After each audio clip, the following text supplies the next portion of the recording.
Então, vamos dar início à sessão de defesa do trabalho de conclusão do aluno Juan Chaves Rodrigues.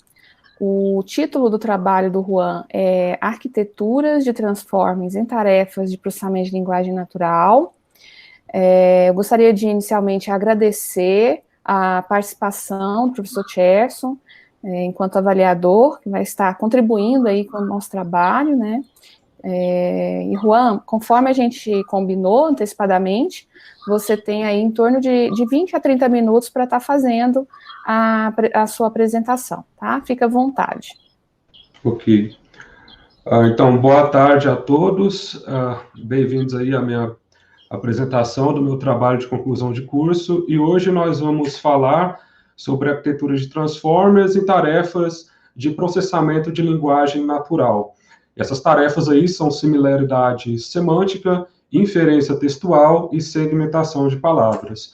Esse trabalho aí foi em grande parte orientado pela professora Nádia Félix, e eu dividi aqui em 5 capítulos, e cada capítulo corresponde a um artigo. Alguns deles já foram publicados e outros não.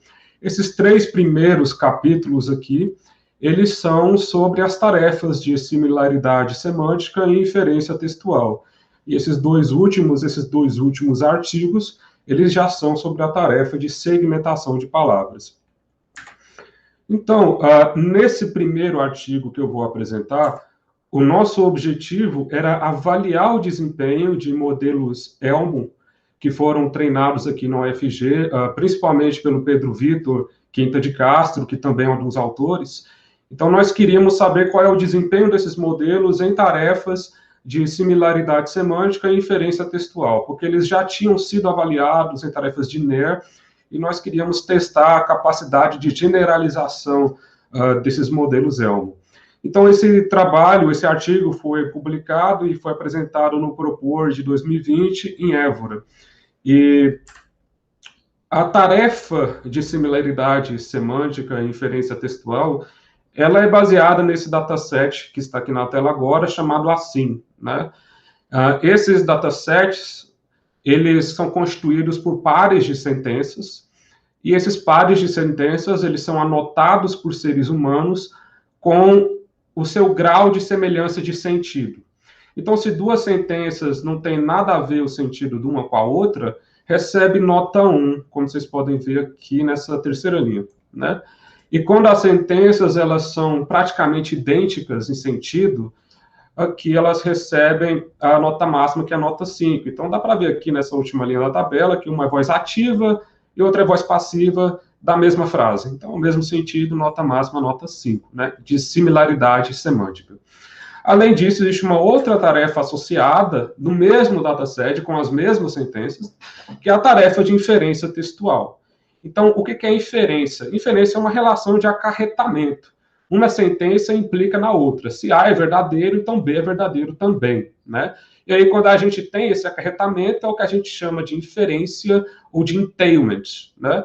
E aí, quando existe a situação também de não inferência ou de não acarretamento, que aqui está anotado como none, né? E no caso específico do ASIN 1, também existia uma relação de paráfrase, que ela acabou sendo abandonada no ASIN 2, porque os linguistas envolvidos achavam que era uma categoria problemática. Além disso, existe uma diferença entre o ASIN 1 e o ASIN 2, que é no domínio. Então, o ASIN 1, são sentenças coletadas de jornais na internet, e no ASIN 2 são sentenças sintetizadas por linguistas com o propósito de testar a compreensão de linguagem do modelo. Quem não é da área está assistindo tudo isso e talvez esteja imaginando qual é a aplicação dessas coisas, né? No caso, essas tarefas de similaridade semântica, de inferência textual, isso tem uma aplicação muito forte aí na construção de chatbots, né? Construção de assistentes virtuais, assistentes conversacionais, esse tipo de coisa. Então, esse é um dos objetivos finais que pode chegar a isso tudo aqui, né? Então, nós partimos para fazer esse trabalho de um trabalho anterior, do Nathan Hartman, do grupo do NIL, que ele dá USP, que eles fizeram o seguinte: eles treinaram Word Embeddings a partir de um dataset aí de um tamanho considerável, que passou por um processo de tokenização e normalização, E depois desse processo, desse pré-processamento, aí aconteceu o treinamento desses Word Embeddings, Word2Vec, FastTest, Glove e Web2Vec. Uma vez treinados esses Word Embeddings, eles foram avaliados na tarefa de similaridade semântica e na tarefa de inferência textual dentro do dataset assim. Como isso foi feito? Então, cada sentença do par foi codificada como a média dos seus Word Embeddings. Então, cada sentença foi representada por um vetor dessa forma. A distância de cossenos entre os vetores de um par foi traduzida no score de similaridade através de uma regressão linear. Então, a regressão linear traduziu a distância de cossenos do par de sentenças em um score de similaridade. Esse é o mesmo framework, esse é o mesmo paradigma que nós usamos na nossa avaliação do modelo Elmo, né? Nós mantemos a mesma linha de pesquisa dos trabalhos anteriores. Porém, nesse processo de revisar os trabalhos anteriores, nós acabamos encontrando um equívoco que foi cometido ali no processo de avaliação desses Word Embeddings. Então, nós constatamos que a equipe ali do Nathan Hartman, eles não aplicaram o mesmo pré-processamento, a mesma tokenização e normalização no conjunto de treinamento e no conjunto de avaliação.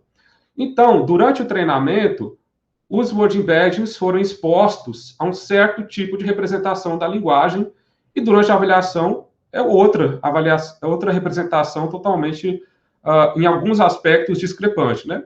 E isso resultou numa alta incidência de palavras fora de vocabulário. E como a estratégia utilizada para lidar com palavras fora de vocabulário, dado esse contexto aqui, de usar uma regressão linear com vetores, né? Dado esse contexto, a estratégia usada para palavras fora de vocabulário era imprópria. E aí acabou acarretando numa distorção nos resultados, né? Então, aqui de laranja, vocês conseguem observar a correlação de Pearson que foi registrada no paper original. E de azul, a gente pode observar aqui a correlação de Pearson após a nossa correção. A nossa correção foi simplesmente usar o mesmo pré-processamento do treinamento na avaliação, né?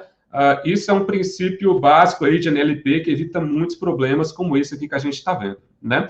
Então, feita essa correção, nós submetemos um pull request ali para o repositório original do projeto e o autor principal, Nathan Hartman, ele aceitou o pull request, ele aceitou a correção, então ele reconheceu aí a corretude da nossa contribuição. Mas agora ainda o assunto principal desse nosso paper, o propósito inicial, que era avaliar o modelo Elmo, então nós chegamos aqui nesses resultados. Os Word Embeddings clássicos lá do NIL, que eles não estão nessa tabela aqui, mas eles têm resultados inferiores ao Elmo, tá? E o Elmo, ele conseguiu resultados aí competitivos com o BERT, sem Fanitani, claro, né? Então, aqui no assim 1, dá para ver que até assim, como ele é favorecido pelo domínio de conhecimento, porque o Elmo ele foi pré-treinado na Wikipédia, e o assim 1 é um dataset de notícias, então tem uma intersecção de domínio de conhecimento. Então dá para ver que o Elmo é favorecido aqui, né? Ele tem 62% de correlação de Pearson, e o BERT ele tem 53%. Já quando nós partimos para um dataset como o assim 2, que ele está mais concentrado em medir a compreensão de linguagem sem favorecer algum domínio específico, então aí dá para ver que ele favorece um modelo mais pesado, ele favorece um modelo mais forte, né, que é o português BERT. Ele consegue ali 64% e Elmo consegue 57%. Então, a conclusão final disso tudo é que o Elmo ele consegue resultados satisfatórios, tanto em NER quanto em similaridade semântica, sem ter, com todos os benefícios do modelo Elmo, né? Que é ter um mecanismo eficiente para lidar, por exemplo, né, com palavras fora de vocabulário, com contextos específicos de palavras, e com isso evitando vários problemas, inclusive esse problema, né, que eu estava mostrando mais cedo aqui com vocês, nos Word Embeddings. Então, esse código dos nossos experimentos é código aberto, tem um link aqui na tela, para qualquer pessoa que quiser ir lá e tentar reproduzir os nossos experimentos. Partindo agora para o próximo artigo, esse artigo aqui, ele apareceu enquanto nós estávamos escrevendo o primeiro. Então, é a mesma equipe, né? E isso aqui é a nossa participação na competição de lançamento do Assim 2. Né? Então, eu estava mostrando agora ali o Assim 1 e o Assim 2. O Assim 2 foi lançado e nós tivemos a oportunidade de participar da competição de lançamento. E nessa competição nós conseguimos aí o primeiro lugar na tarefa de inferência textual com o nosso modelo. Esse resultado, né, ele foi apresentado durante o workshop de lançamento do Assim 2, que transcorreu ali durante o Brasis 2019. Então, que modelo foi esse? Né? É o modelo que está aqui na tela agora, que eu vou explicar por alto como funciona. Esse dataset em português aqui é o Assim 2, né? Então, a primeira etapa da nossa arquitetura é traduzir esse dataset para o inglês através do Google Translate. Feita essa tradução, nós partimos para a segunda etapa, que é treinar esse MLP, é o Multilayer Perceptron, é uma rede neural simples, né? Então, para treinar esse MLP, nós temos que alimentar ele com dados estatísticos de performance dos dois modelos, tanto o modelo que foi pré-treinado em português, que é o BERT Multilingual, quanto o modelo que foi pré-treinado em inglês, que é o RoBERTa. Isso é feito através de uma técnica que se chama Ensemble por Stacking. O principal ponto que eu quero destacar dessa técnica aqui, em função do nosso tempo, né, é que é uma técnica que consome muitos recursos computacionais. É uma técnica aí que demanda você fatiar o seu dataset em fatias, que nós chamamos de folds, né? Então, aí são 10 fatias, ou 10 folds, ou 20 folds. E aí o modelo tem que ser treinado uma vez para cada combinação de fatias, deixando uma de fora, né? Então, se são 10 folds, o modelo tem que ser treinado 10 vezes, né? E aí, a partir disso, desse treinamento, é que nós produzimos dados para treinar esse Ensemble por Stacking, para treinar esse MLP, que vai aprender a melhor forma de combinar os scores que chegam de um modelo e que chegam de outro, né? Então, aí a gente parte para a terceira etapa, uma vez treinado esse MLP, que é fazer as predições no conjunto de teste, né? Então, o dataset original, ele passa pelo BERT Multilingual e produz predições, as predições para o conjunto de teste, e a mesma coisa acontece do outro lado com o RoBERTa, que é um modelo mais forte, né? O RoBERTa é um modelo que é pré-treinado em inglês, é um modelo mais pesado, né? Bastante semelhante ao BERT, mas ele é aí por volta de 10% melhor em desempenho nas tarefas, né? Então, esses dois modelos, de cada lado, cada um produz as predições para o conjunto de teste, e o MLP combina essas predições da melhor forma, conforme ele aprendeu ali na etapa do ensino por stacking, e gera o resultado final. Então, isso é bem por alto a explicação da nossa arquitetura. E aí nós conseguimos o seguinte resultado que está aqui na tela agora. Aqui está com 2 casas decimais, então aparece empatado com o resultado do IPR aqui na inferência textual, mas na verdade tem uma certa vantagem aqui para a equipe de Deep Learning Brasil, né, que é a nossa equipe. Porém, na similaridade semântica, os nossos resultados deixaram a desejar. Né? Ficou aqui 79 na correlação de Pearson contra, por exemplo, 83 da equipe PR. Mais tarde, nós descobrimos que isso aconteceu porque a nossa submissão usou uma quantidade insuficiente de folds no Ensemble por Stacking. Então, mais tarde, nós fizemos um Ensemble por Stacking um pouco mais pesado, né? E aí nós conseguimos uma melhora significativa, né? Então, aqui na tela, a gente consegue ver que o Ensemble por Stacking com 10 fatias, né, ao invés de 5, a gente conseguiu ali 85 de correlação de Pearson. Né? Ali, a melhor equipe tinha conseguido 83, né? E aqui subiu para 89, né, na inferência textual. Então, são esses os nossos resultados. Né? Então, assim, não é aconselhável ficar só nessa análise de resultados, né, numéricos. É bom também ir para ver o que o modelo está realmente entendendo, o que ele está realmente errando e acertando. Então, tendo isso em mente, eu construí essa tabela aqui que mostra os piores erros do modelo que nós treinamos. Né? E tem alguns padrões bem definidos aqui. Né? Então, olha só. Aqui de amarelo, dá para ver que o modelo ele tende a errar estrangeirismos, né? Se o par de sentenças tem estrangeirismos, ele erra, né? Tá aqui skatista, snowboard, mountain bike, né? Colocou uma palavra em inglês ali, ele errou, né? Porque o modelo depende de tradução automática, né? Então, olha só, aqui o score que foi anotado pelo ser humano foi 4,3, mas o modelo colocou lá 1,75, então tem 2,5 pontos de erro. Numa escala de 1 a 5, isso aqui é muito grande, é uma coisa absurda, né? Outro tipo de erro que foi bastante frequente é erro de nuances de papel semântico, né? Então, como é que é isso? Tem um exemplo aqui, olha só. Um cachorro vermelho está pulando e pegando uma bola de tênis na boca. E aí, o par dessa frase é o seguinte: um cachorro caramelo está pulando para cima e pegando uma bola de tênis. Então, eu não mudei quase nada, eu só mudei o papel semântico de um verbo, que é o pulando, e esse predicado aqui da bola de tênis, né? Eu mudei uma coisa ou outra, e aí eu tenho esse erro aqui, olha só. O score foi 4,3 e o modelo falou que era 2. Então, é o erro de 2,3 pontos, né? Então, isso é um padrão consistente de erro aqui, né? Outro padrão de erro também é em negações. Então, o homem em uma motocicleta está andando em uma roda. Um homem em uma motocicleta não está andando em uma roda. E a outra frase é: um homem em uma motocicleta está andando sobre uma roda.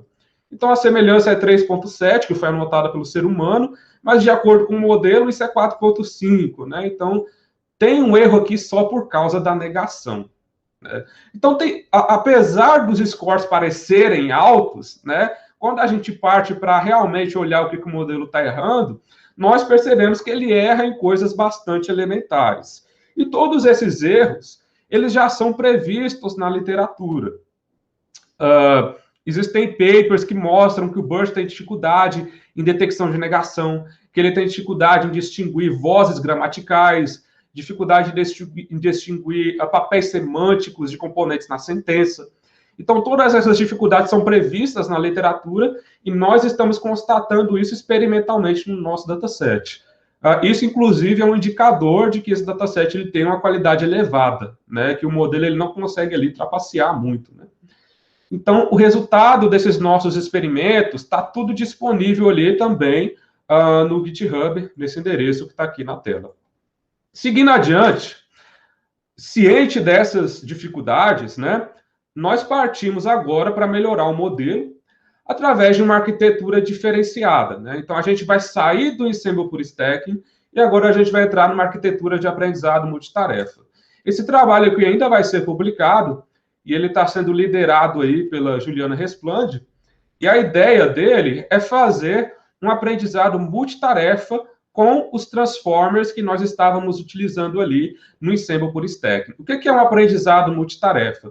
É um modelo aprender várias tarefas ao mesmo tempo. Então, por exemplo, ao invés de eu treinar um modelo para similaridade semântica ou treinar um modelo para inferência textual, o meu modelo vai aprender tudo isso ao mesmo tempo, em paralelo, através de uma arquitetura de aprendizado multitarefa.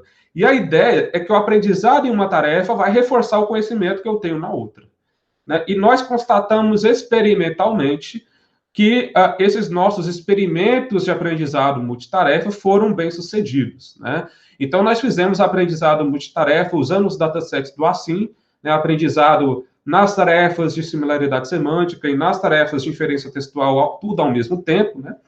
E isso gerou os resultados que estão aqui na tela. Dá para ver que os resultados do MTDNN, que é a nossa arquitetura de aprendizado multitarefa, é muito semelhante ao resultado do Ensemble, né? Só que tem um porém aqui, né? O MTDNN, ele dispensa aquele esquema que eu estava falando anteriormente, de fazer uma divisão em folds e treinar várias vezes o mesmo modelo para cada fold.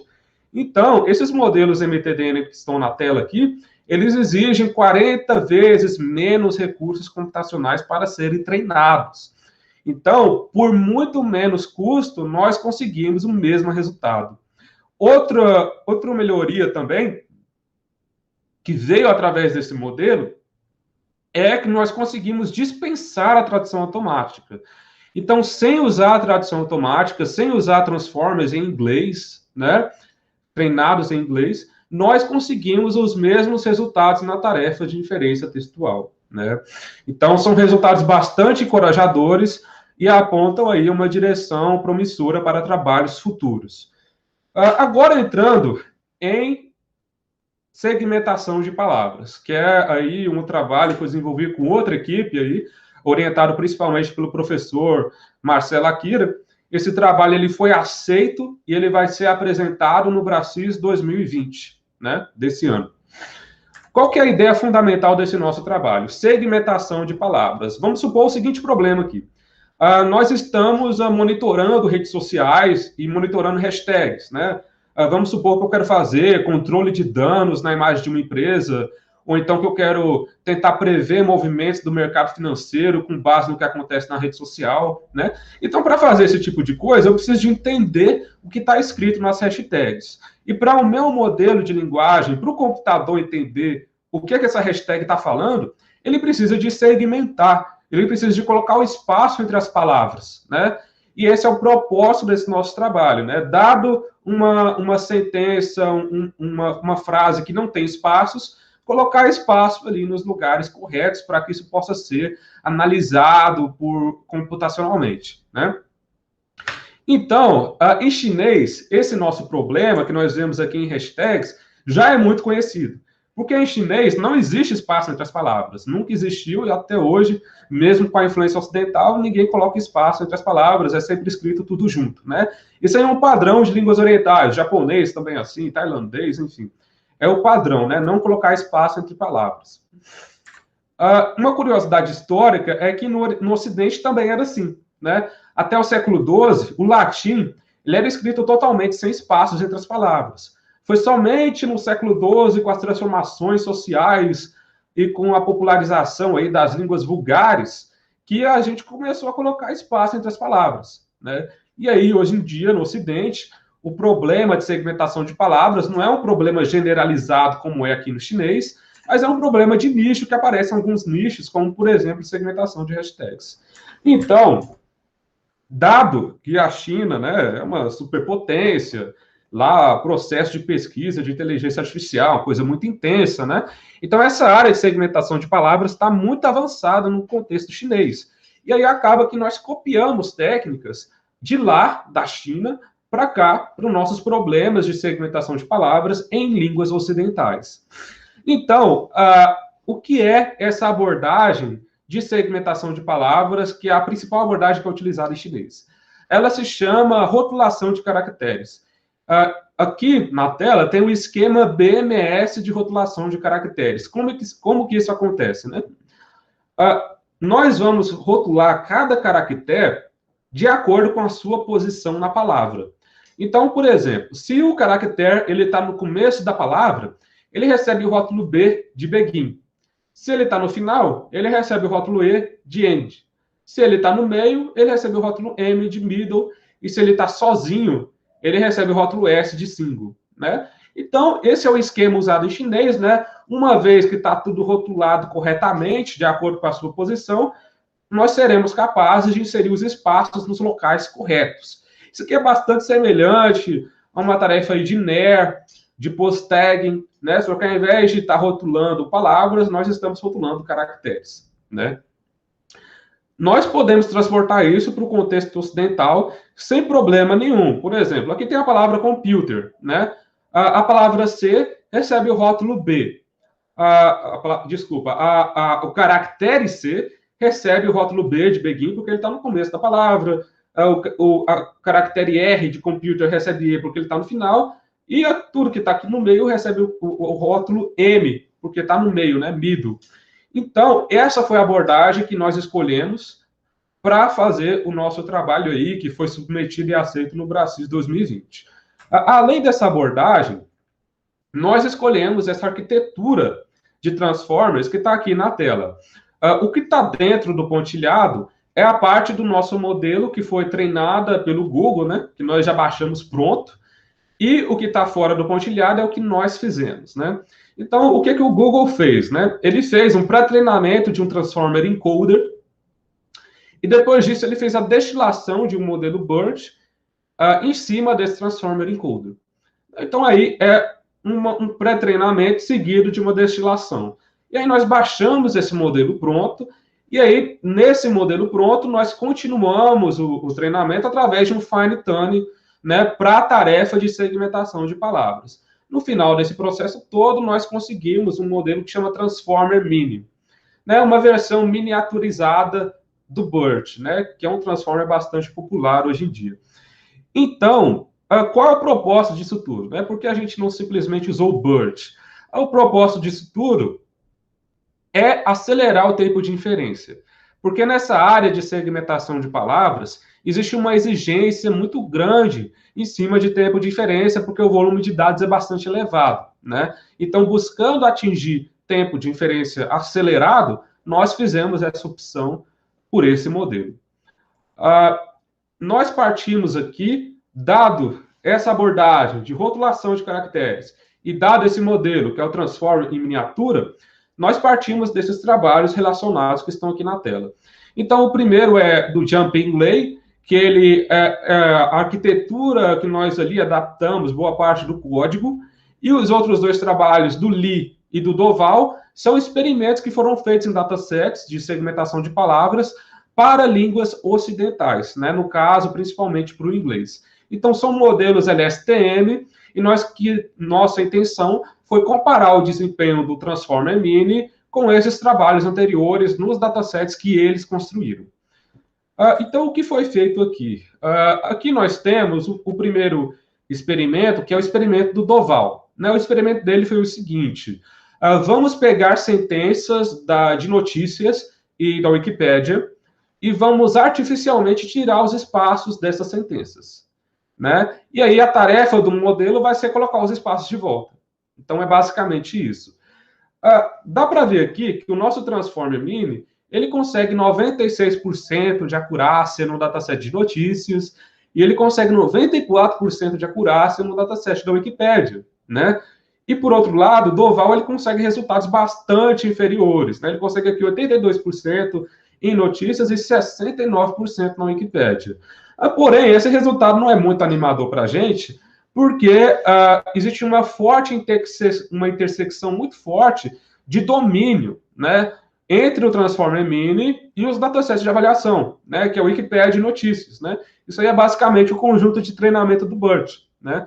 Então, esses resultados, eles podem ser um pouco enganadores, né? Eles parecem altos, mas não dá para tirar conclusões muito fortes disso aqui, por causa do domínio e por ser um dataset artificialmente construído, né? Além disso, nós também avaliamos esse outro experimento, que é o experimento aí do Li, né? E ele foi feito com segmentação de identificadores em código-fonte, né? Então, a intenção aqui é segmentar nome de variável, segmentar nome de função, nome de classe em código-fonte, esse tipo de coisa. E para isso, nós temos 3 datasets de identificadores. E o experimento aqui é treinar em um dataset e testar nos outros 2. Né? Testa no Binkley treina no Binkley e testa no BT11 e no JDraw, por exemplo. E assim por diante. O nosso modelo só conseguiu resultado melhor do que o dele em um experimento. Em todos os outros, o resultado dele, do trabalho anterior, com o LSTM, que é um modelo bem mais fraco, né? O resultado dele foi bem melhor do que o nosso. Dá para ver aqui que a gente conseguiu, por exemplo, 25% de acurácia em um par, e no outro ele conseguiu 93%. É uma diferença muito grande. Isso acontece por causa da inserção de fake identifiers, né? Ele aumentou os datasets dele, e em alguns casos esse aumento chegou a 83%. Né? Então, na nossa visão, isso aqui é uma falha, é um erro experimental muito grave, né? Porque ele acabou adulterando os datasets que ele tinha. Então, os resultados têm mais a dizer sobre os fake identifiers do que sobre os datasets em si, né? E, para piorar a situação, esses fake identifiers, eles não foram lançados para o público, né? Então, não tem como a gente saber até que ponto dá para a gente confiar nesses resultados ou não, né? Então, isso tudo deixa uma direção muito forte de trabalho futuro para a gente, em segmentação de palavras, que é estabelecer datasets de segmentação de palavras que possam constituir um benchmark dentro de um rigor científico e dentro de um rigor linguístico, né, que a gente não cometa esses erros elementares que a gente viu aqui nos datasets, né. Então, essa é a nossa prioridade para o futuro, né, construir datasets dentro de um certo rigor e testar outras abordagens, além de simplesmente rotulação de caracteres, né. Então, o nosso tempo aí chegou ao fim. Aqui no final dos slides tem as referências. Eu posso passar as referências aí no grupo, ou então em privado, para quem quiser me pedir os slides. E agora, vamos partir para as perguntas e para as considerações finais aí da banca.